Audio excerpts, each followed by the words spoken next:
ఈ వీడియో చూస్తే ఏమనిపిస్తుంది మీకు? ఎక్కడికో గుహలోకి వెళ్తున్నా అనుకుంటున్నారు కదా. గుహ కాదండి, అది కాశ్మీర్ జలకన్య ఎగ్జిబిషను.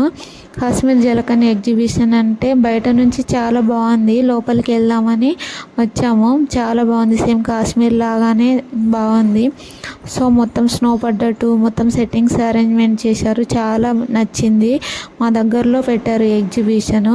చాలా రోజుల నుంచి అబ్జర్వేషన్ చేస్తున్నా కానీ వెళ్ళాలనుకుంటున్నా కానీ టైం కుదరట్లేదు. మా పాప ఎట్లాగో ఎటు తీసుకెళ్ళట్లేదుగా, తను కూడా ఎంజాయ్ చేస్తుంది. ఎప్పుడు ఇంట్లోనే ఉంటున్నామని ఇలా ఎగ్జిబిషన్కి తీసుకెళ్ళాను. మా పాప అసలు చూడండి ఎత్తుకుంటే రావట్లేదు, తనే నడిచి అన్ని ఎంజాయ్మెంట్ చేస్తుంది. అసలు ఎత్తుకున్నా రావట్లేదు, తనే మొత్తం చూస్తుంది అన్నట్టు అబ్జర్వేషన్ చేస్తుంది. ఆ యాపిల్ చెట్లన్నీ కోయడానికి పోతుంది, అవి ప్లాస్టిక్వి. మొత్తం వాటర్ ఫాల్స్ కానీ మొత్తం స్నో పడ్డట్టు కాటన్ అరేంజ్ చేశారు. కాశ్మీర్లో ఎలా ఉంటుంది మొత్తం మనకి ఇక్కడ చూపించారు, చాలా బాగుంది. ఇలాంటి చిన్న చిన్న ఎగ్జిబిషన్కి వెళ్తేనే మనకు కూడా ఎప్పుడు ఇంట్లోనే ఉండడం కాకుండా ఇలా వెళ్తే మనకు కూడా హ్యాపీగా అనిపించింది కదా ఫ్యామిలీతో. సో నాకైతే బాగా అనిపించింది. మీ దగ్గరలో ఎగ్జిబిషన్కి వెళ్తారా మీరు? కామెంట్ చేయండి.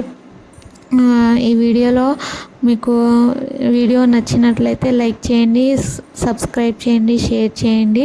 మళ్ళీ మనం మరొక వీడియోలో కలుద్దాం. Okay guys, bye. అంతవరకు